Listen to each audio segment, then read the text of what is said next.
Pasensya na. Hindi ko sinasadya. Salamat at nailigtas mo ang buhay ng ama ko, ngunit nagawa ko pa rin ito. Paumanhin talaga. Ayos lang, ayos lang. Kasalanan ko rin, hindi ko nakontrol ang posisyon ko. Hindi kita masisisi, senior sister. At saka, ligtas tayong nakapasok, ngunit baka sa Jade Garden, mas marami pa ang problema. Ang mga tauhan ng Yangwei Escort Agency ay walang formation talent tulad ni Junior Brother Ye. Para mabuksan nila ang sacrificial altar, kailangan nilang maghain. Kaya gagamitin nila ang pakikipagsapalaran para akitin ang lahat. Buti na lang at maswerte tayo kaya ganito ang nangyari. Hindi ko akalaing magpapadala sila ng Peak Martial Grandmaster na nagtatago ng kanyang martial Dao intent. Kung hindi ko inilabas ang lakas ng aking bloodline para sirain ang pressure, baka napatay na nila tayo. Kasalanan ko dahil sa akin kaya napahamak ang mga junior brother. Hindi ko akalaing makakaharap ko sila at hindi ko ring akalaing maglalakas loob silang gawin ito. Basta maipadala ko ang impormasyon tungkol sa background ng Elig, ayos lang kahit mamatay ako. Hindi nila tayo matutunton. Umalis na tayo, malapit na ang mga yon. Mayroon silang Peak Martial Grandmaster, isang Martial Master, at 10 martial artists. Kung maharap natin sila ulit, tiyak na hindi tayo mananalo. Mas mabuting maghanap na lang tayo ng lugar na mapagtataguan. Ang lugar na ito ay hindi mas mabuti kaysa sa labas. Kahit saan ay may ambush formations. Kung naglakas loob silang pumasok dito, baka manatili na sila rito magpakailanman. Gusto niyang patayin ang grupo ng mga tao na iyon, pati na rin ang Peak Martial Grandmaster. Ang gaan ng kanyang tono, sobrang confident niya. Tara, pumunta tayo sa kabilang panig. Junior Brother Ye, marami tayong pwedeng pagpilian, bakit kailangan pa nating dumaan sa rutang ito? At saka, bakit ka nagtatanim ng maraming martial sovereign coins sa daan? Anong binabalak mo? Ang rutang ito mismo ay isang malaking killer formation na kayang pumatay ng ordinaryong martial grandmaster. Dinagdagan ko lang ng kaunting lakas para masigurong mapapatay nito ang Peak Martial Grandmaster. Kayang pumatay ng Martial Grandmaster. Dapat ay nasa high-grade killer formation na yon. Paano mo nagawang dagdagan ang lakas ng formation sa grade na yon gamit lamang ang Martial Sovereign Coins? Sa daan papunta rito, wala akong nakuhang mga materyales sa paggawa ng formation, kaya gumamit na lang ako ng martial coins bilang pansamantalang pamalit. Pasensya na, senior sister, pinatawa kita. Kung nagawa mo ito gamit lamang ang martial sovereign coins, hindi ko akalaing makakakilala ako ng isang pambihirang tao. Mababa pa ang iyong cultivation, ngunit ang iyong confidence ay nakakapanatag. Sa totoo lang, isa lang siyang third-grade martial warrior. Ang kanyang cultivation ay mas mababa kaysa sa akin. Ngunit hindi ko maiwasang magtiwala sa kanya. Nakakapagtakang gusto kong umasa sa kanya. Siguro dahil nailigtas niya ako. Senior sister, sa loob, nagmarka ako ng isang formation ay tandaan mo. Magagamit natin yan para sa kaligtasan. Salamat ha, tatandaan ko yan. Sobrang maalalahanin niya. Sino nang mag-aakalang ganito siya kainat? Hindi. Bakit puro positibo ang iniisip ko tungkol sa kanya? At saka, habang tinitingnan ko siya, mas lalo siyang gumagwapo. Kung magpapatuloy ito, hindi ito tama. Siguradong mayroon din siyang mga pagkukulang Tama. Hindi ko siya pwedeng isipin ng ganito kaganda. Ay, tama. Senior sister, paglabas natin, may gusto sana akong ipatulong sa'yo. Kung makakaligtas tayo, kahit 100 bagay ay tutulungan kita. Hindi naman ito malaki. Sa harap ng ibang mga Jade Maidens, gusto kong magpanggap na minamanyak kita. Ano? Bakit napakabastos mo? Isa pa, hindi pa tayo masyadong magkakilala. Kaibigan lang tayo sa gitna ng kaguluhan, kaya hindi ito naangkop. Kahit baliktarin mo man, ako dapat ang unang magsabi ng ganyan. Ha? Ang ibig sabihin mo? Wala namang ganyan sa quest completion bonus, hindi ba? Senior sister, kung sobra sa'yo yon, magpapanggap na lang akong aksidente. Quest completion bonus? Ano ba yan? Mukhang sobra akong nag-isip. Nahanap ko na ang dalawang asong iyon.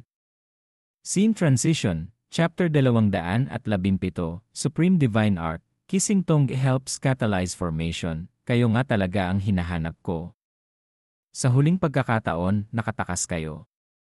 Ngayon, hindi na kayo makakatakas. Anong nangyayari dito? Aray! Young Master, umatras ka. May kakaiba sa lugar na ito. Anong nangyayari? Ang mga puno ay gumagalaw, at ang kanilang atake ay katumbas ng atake ng isang martial master. Ano? Nasa malalim na kabubatan tayo. Bawat dahon, bawat puno, ay may lakas ng isang martial master. Kahit ako ay hindi makakalaban. Ang mga sanga ng puno ay mayroon ding mga runes na nagpapakita at nagtatago. Anong gagawin natin? Young Master, hindi natin sila pwedeng hayaang makatakas. Hindi madaling hanapin ang mga yon. Hindi madaling pakawalan sila. Runes. Ang buong kagubatan ay isang malaking killer formation na tumutubo rito. Huwag kang mag-alala. Kahit gaano kalakas ang mga puno, puno pa rin sila. Hindi sila pwedeng gumalaw ng malayo. Ang haba ng sanga ang nagtatakda ng kanilang atake.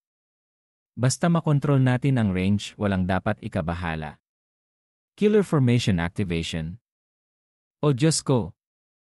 Ganito pala? Ano? Ina! Gumagalaw nga talaga. Ano nung pinagsasabi mo? Puno ba talaga to? Sobrang nakakalito. Tiw, tiw, tiw. Aray. Nabali ang braso ko. Ang binti ko. O Diyos ko. Ang proteksyon ng ki ay walang silbi. Ano ba talaga ito? Ang dalawang asong iyon ay nagtatag ng ambush.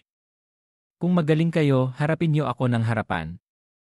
Kahit sino nang may utak, hindi haharap sa'yo ng harapan. Mamamatay lang ako. 1 hour later. Aray! Matapos nilang pumatay ng mga tao, sinisipsip pa nila ang dugo ng mga katawan. Pati ang mga damit at armas ay hindi nila pinalampas. O Diyos ko, ang formation na ito ay napakasama.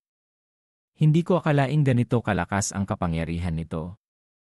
Kung ordinaryong tao ang mapadpad dito, hindi nila malalaman kung bakit sila namatay. Junior Brother Ye, umalis na tayo rito. Nakakatakot dito. Engan. At saka, kung ang lugar na ito ay isang maliit na mundo, siguradong mayroon ding mga kayamanan. Tingnan natin. Di ba kayamanan lang iyon? Ano nang meron? Sabog agad? Junior Sister Beiming, gamitin mo ang iyong martial Dao spirit para dagdagan ang kaalaman niya. Bihira kong makitang seryoso si Beiming. Tama nga, ang lugar na ito ay nilikha ng isang martial god. Kahit si Beiming ay mahihirapang labanan ito. Naiintindihan ko na. Gusto pala ng master na turuan ang batang babae. Naiintindihan ko na. Kaya pala ayaw siyang patayin ng master. Ay, bakit? Mayroon na akong si Lanner, kaya bakit ko pa iisipin ang ibang babae? Tama. Hindi lahat ng babae ay katulad ni Sulan na may spotless physique. Ang bloodline ng babaeng ito ay hindi rin ordinaryo, ngunit hindi ito pinapansin ng master. Napakagahaman nga.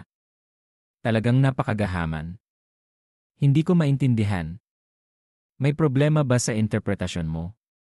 Gusto ko lang gamitin ang kakayahan mo para makahanap ng kayamanan. Bakit napunta tayo dito? Kung hindi siya gusto ng master, gawin na lang siyang katulong. Mayroon pa ring gamit siya. Beiming, ano ng mga pinagsasabi mo? Hindi kita maintindihan. Huwag ka nang magsalita tungkol sa ibang babae, lalo na sa harap ni Lanner. Ay, malinaw na isang first-class physique at bloodline ang sinayang mo. Junior Brother Ye, anong tinitingnan mo? Wala. Tara na. Sa wakas, pagkatapos maglaban sina Senior Sister at ang leader ng Black Dragon Squad, nasaktan siya. Salamat sa ginawa ng senior sister na iligtas mo ako. Ano ba yan? Ano man yon, trabaho mo pa rin yon. At isa pa, matagal ko nang gustong pagtripan ang lalaking yon. Ang sarap makipaglaban sa kanya. Mas malala pa ang sugat niya kaysa sa akin. Hanggang kailan mo pa ako hihintayin? Dapat bumalik ka na sa inyang sekta. Ano ba iyang inyang sekta? Ay naku, limitado ang pasensya ko. Kung hindi nakialam ang ama ko, alam mo na ang mangyayari. Chen Wei, wala ka bang kahiyan? Huwag kang magsinungaling. Sa tingin mo, karapat-dapat ka kay Yukian-kian. Ito ang East Ki Academy, hindi ang Yin-Yang sekta. Yin-Yang sekta. Siguro nga Yin-Yang sekta yon. Sigurado akong hindi yon Yin-Yang sekta. Sa tingin ko lang. Hayaan niyo akong magpaliwanag. Murong Sikiao, problema ko ito, hindi sayo. Pagkatapos mong iligtas ang pamilya ni Yukian-kian, umalis ka na lang. Senior sister, anong nangyayari? Nakagawa ng paglabag sa patakaran ang kapatid ni Yukian-kian at ikinulong. Baka maparusahan siya. Ang ama ni Chen Wei, isang elder, ay gumamit ng kanyang kapangyarihan para sagipin ang kapatid ni Yukian-kian, pero kailangan munang pakasalan ni Yukian-kian si Chen Wei. Bakit kailangang gumawa ng ganoon si Tia? Nakapagnakaw ang lalaking yon ng mga kayamanan mula sa sekta. Ano? Nagnakaw siya ng mga kayamanan mula sa sekta. Nagnakaw siya ng Tuyin Celestial Artifact. Yung artifact na yon ay para sa paghahanap ng kayamanan. Napakahalaga nun. Hindi yon mabibili ng kahit anong pera. Ang tinatawag na Tuyin Celestial ay ang lugar na sinasakop ng Yin-Yang sekta. Sa labas ng Chanyuan Continent, mayroong maraming maliliit na mundo. Ang bawat lugar ay may maraming yaman na makakatulong sa sekta na maging mas malakas. Kung nakawan nila ng gamit ang Tuyin Celestial noon, hindi naman malaking problema yon. Ngunit 5 taon na ang nakalilipas, lumitaw ang isang nakakatakot na monster sa Tuyin Celestial. Pinatay nito ang lahat ng disipulo roon. Ang monster na yon ay may kapangyarihan ng martial god at sinakop ang Tuyin Celestial. Kaya nagiging delikado ang lugar na yon. Ang monster na yon ay maaaring kayang kontrolin. Kung bumalik ang master sa Yin-Yang sekta, pupunta ako sa Tuyin Celestial. Maaari kong ituro sa master ang paraan para kontrolin ang mga insekto at mamuno roon. Sobrang high-tech naman. Sige, susundin ko ang gusto mo. Yukian-kian, may utang ba sa'yo ang lalaking yon? Bakit ayaw mong sumama sa akin? Mayroon ka na palang ibang lalaki. Ang babaw ng paningin mo. Maliban sa itsura niya, wala siyang mas mahusay sa akin. Umalis ka na bago kita gawing inutil. Depende sa'yo. Murong Sikiao, matapang ka para protektahan siya. Huwag mong kalimutan ang kalagayan mo ngayon. Bukod sa akin, walang makakapagligtas sa kapatid mo. Walang kinalaman sa kanya ito. Kahit protektahan niya ako, anong pakialam mo? Ayon sa mga tuntunin ng sekta, papatayin ka 3 taon mula ngayon. Kaya ngayon, hahanapin ko ang kayamanan. Kung mamamatay ako sa Tuyin Celestial, kapalaran ko na yon. Chen Wei, wala tayong kahit anong relasyon. CJ. Kung gusto mong mamatay, sige. Tutulungan kitang maghanap sa katawan mo para sa kabaong, sa oras na maging pataba ka na, hindi ka na makakatakas. Senior sister, paano ako makakatulong sa sitwasyong ito? Kailangan dito ang Martial Sovereign. Kung magpunta ang Master, wala rin siyang laban. Kung pumunta ang Ancestor, baka hindi siya magawa. Kahit pumayag siya, hindi naman ganoon kalapit ang relasyon niyo ni Yukian-kian. Hindi rin madaling humingi ng tulong. Ano ba yan, ang gulo-gulo na? Ano man ang mangyari sa Tuyin Celestial, pupunta pa rin ako roon. Sa oras na yon, huhuliin ko ang kamay ni Tia. Sa paningin ko, mga lalaki kayong walang respeto. Dahil sa'yo, binabaliwala mo ang aking kalagayan. Abala kayong naghahanap sa akin, inaakala na malinis ang puso ko. Inabanduna ang lahat ng sakit para maging alalay nyo. At ano naman ako? Hinihipo-hipo niyo ako sa harap ng lahat. Malandi na pala talaga ako. Dapat na akong tinapos ng mga kalalakihang iyon. Ngayon, ipapakita ko sa iyo ang resulta ng panloloko sa amin. Siguro magagapi kayo niya. Malakas siya. Siya ang kamag-anak ko, kaya normal lang na maging malapit kami. Ano man ang kalagayan niya, walang pakialam sa inyo. Tama.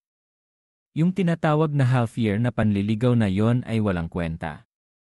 Sa simula pa lang, voluntaryo lang ang lahat. Huwag kang magpanggap na walang kasalanan. Sige, kahit malapit ka sa iba, okay lang. Pero bakit kayiming pa? Sa kamay ng lalaking yon kaya tayo napahamak. Bumagsak tayo sa kamay ng inyang unyon. Kailangan niyong bayaran ang lahat gamit ang inyong katawan. Mag-ingat kayo. Malakas siya. Mukhang lalaban na ako at gagamitin ang secret method para tumakas. Junior brother. Bakit ka nandito? Napadaan lang ako rito at nakita ko ang nangyayari. Wala ito. Si Iming ang may kasalanan. Sa kanya kaya tayo napahamak sa kamay ni Murong Suikiao. At pati na rin kay Yukian-kian na lubhang malupit. Kung gusto niyong maghanap ng gulo sa akin, puntahan niyo ako. Bakit kayo nang bugulo sa isang babae? Ano ba yan? Masyado siyang malakas. Kung lalabanan niyo siya, mamamatay tayo. Kahit ang pinuno natin ay nabugbog ng dalawang babaeng yon. Malapit lang dito ang Yinyang Unyon. Hindi tayo pwedeng gumalaw. Kung hindi, babalik si Murong Suikiao. Kung walang kahit anong cultivation base, madali kitang papatayin. Sasabihin ko sa inyo kung ano ang kapangyarihan na pagmamay-ari ko. Habang buhay lang kayong nasa likod ng mga babae. Napaka-ignorante nyo. Hindi nyo alam ang kapangyarihan niya. Pati ang mga guro ay kayang talunin niya. Loko-loko na kayo. Kung inaasahan na ang quest na ito ay magdudulot ng problema kay Tia, sinigurado na ni Yu ang kinalabasan nito. Huwag kang mag-alala, junior brother. Tama. Junior brother, hindi mo ba sinabi na pupunta tayo sa Supreme Building? Hindi ko alam kung kailangan pa ba natin ngayon. Ay, gusto niyong pumunta sa Supreme Building? Mukhang mayaman ang Yiming na yon. Sa tingin ko, ordinaryong tao lang siya. Kahit naman tayong mga estudyante, pwedeng kumain doon. Lumalapit siya kay Minryu ng ganito. Gusto ko siyang saktan. Pero wala na akong pagkakataon ngayon. Hindi natin siya kayang talunin. Tama. At saka, naimbestigahan ko na. Walang kapatid na lalaki si Minryu. Naabot mo ba sa kamay ni Naner, senior sister, ito sa'yo, hindi ba natatakot ang Xuantian Sacred Land na sisihin? Ang aking kapatid na babae, anong mga hindi pagkakasundo, bukod dito, ang pag-aayos ng sword ay umiral na ng 3,000 taon, ngunit walang nakapagsanay nito. Sa sandaling na maging mahusay ka, hindi rin nila ito mapapansin. Sa sandaling na kumakalat ito sa Xuantian Sacred Land, ang kahulugan lamang ay isang simbolo, higit pa, 3,000 taon din, wala pang gustong nagsanay nito. Kung saang bahagi ng Xiaoming School ay mayroong mga tao na gumawa, naiintindihan ko ito, ngunit ito ay isang banal na lugar ng mayroong maraming henyo. Hindi nagtagumpay, isang grupo ng swordsmanship. Ang masamang bagay, kaya nagpanggap ang guro, hayaan mo akong gumuhit, hayaan mo akong makapasa sayo. Naiintindihan ko na rin, ang kinalabasan nito ay walang paraan sa pasukan, sabi rin sa akin ng guro, ang kasalukuyang sandali kung mayroong anumang nakalaang swordplay, ang banal na lugar ng pagpipitagan sa sword ay nasa unang lugar, ngunit 3,000 taon na ang nakalipas, ang swordsmanship ng Xuantian Sacred Land, ang ginamit lamang ang Xuantian machete. Ang sandali din ba, ang espada ba nito, at pagkatapos ang banal na kapangyarihan, basehan sa swordplay na ito, at pagkatapos ay pinugutan ka ng ulo ng isang martial god. Ang martial god ay martial saint, okay, na ang sandali ay martial saint na mas malakas kaysa kay martial god, sinabi na ang karamihan ni martial god na totoong mas malakas kaysa kay martial saint. Ngunit ang hindi pagkakasundo sa pagitan sa dalawang mundo ay hindi talaga malaki, partikular sa ilalim ng martial, kung mayroong makapangyarihang daloy ng mga supling, naganap na maaaring tawaging martial half-god. Inulit ako ng guro na sayo kung ang iba pag-usapan ito. Pagkatapos basahin ang langit na iyong hiniling ito, mayroong isang stream, sa wakas ikaw ay umaasa kay Qianqian, pag-aaral ng sword, ang Xuanchen machine sword ay talagang napatay, nang ang 5 ginto ay lumipas ay bumagsak. Na ang pangalan nito ay ang isa ay si Yi Chen Hek Di Jian Yang Chen Chai Di Jian Shang Chen King Di Jian Jian Chen Huang Di Jian Di Jian Zen. Sinabi sa akin nang ang ginamit ay magpukaw ng mundo na makuha na muli ang bisa ng 5 mga elementong banal. Gusto kong subukan kung gaano kahirap ang swordplay na ito. Bago magsagawa ng pagsasanay sa Xuntin Bead Sword, ang isang tao ay dapat magkaroon ng 3 kondisyon. Una, ang pagsasagawa ng isang primaryang realm, kung ito ay lumampas o mas mababa sa kahariang ito ay hindi magagawa. Pagkalipas ng 2 segundo, ang isang tao na nagpapakadalubhasa sa pagsasagawa ng sword technique na ito ay dapat maging ganap para matagumpay na magtayo ng pundasyon. Kung hindi nakamit ang kondisyong ito, sa pilitang pagsasagawa ng pagsasanay sa sword ay magiging ganap at ang meridyano ay kusang loob na mapuputol ng sword key. Hindi rin kaya ng pagkahumaling na ito na makalikha muli. Pagkatapos ng 3 segundo, ang isang tao na nagpapakadalubhasa sa swordplay na ito ay dapat magkaroon ng pambihirang karunungan, tandaan pagkatapos ng pagbabasa, at maunawaan ang pagsasaalang-alang ng landas sa mundong ito, at magkaroon ng pambihirang pangunawa. Ang mga maliliit na teknik na ginagawa ng master sa loob ng kalagayan ng pagkahumaling ay mga kaalaman na nawala. Kayong marunong ay ikonsidera bilang isang ganap na gusali na ang mga espiritu ng tai na nagpapahintulot ng mga tao sa katawan na kayang umunawa ng maliwanag ang karunungang ito kung hindi naman sa inyong master sa pakay hindi siya naririto. Nagkomento ang Pangulo, ay mayroong mga kwalipikasyong gumana lamang sa pagsasanay na ang ganitong mga bagay ay hindi makakuha, hindi kailangang sabihin. Sa mga Xuanchen Sacred Land ilang taon na rin mula nang wala ang mga nabanggit na kung anuman kung kailangan naman hindi siya magtatagumpay. Pagkaraan lamang ng 1 buwan sa loob sa 1,000 katawan ang pagpapabuti ay nadagdagan, ang langit ay namamana sa malaking gawa, sa kabilang banda pag-promote sa kaharian ay hindi magtatagumpay.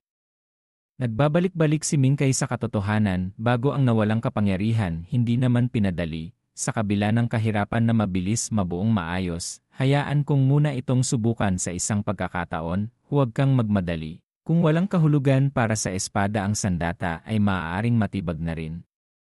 Sa sandaling na ang isang tao ay umaasa sa pagsasanay, hindi kailangang isipin na ang sandali ng pakikipaglaban kung saan ang mga taong gumugol doon, at ano rin naman ang dapat pang gawin ni Zuren.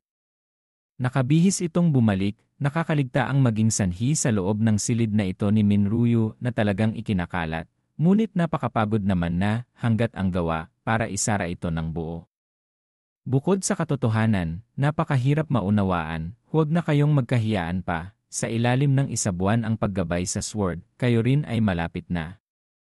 Sa totoo lang, alam ko na kung ano kayo, may naisagawa sa mga saloobin na ang nakuhang kalabasan ay ang naunawaan ng nakasanayan kung saan sa wakas ang kaunting panlilinlang ay nagsasabi na makakilala. Naghihintay na nakabukas na may kaakibat na magagandang bagay na naghihintay sa iyo.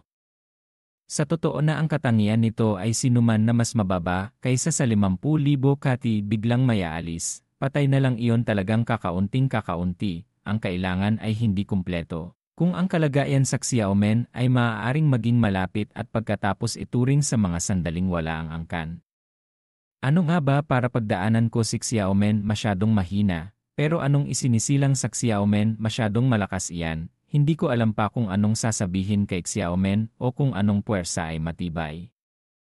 Magpasa sa 60,000 nagpas, iyon ay kung anong nasa nag-exist. Kaya naman yung kailangan nyo lang ang nauna sa pamamagitan ng talagang makuhanan ang talagang mas nakatutuwa o mas masaya. Iyon yung nagpakadalubhasa, ngunit ang kailangan nyo lang na ang kasanayang makilala lamang na hindi kinakailangang sobra-sobra.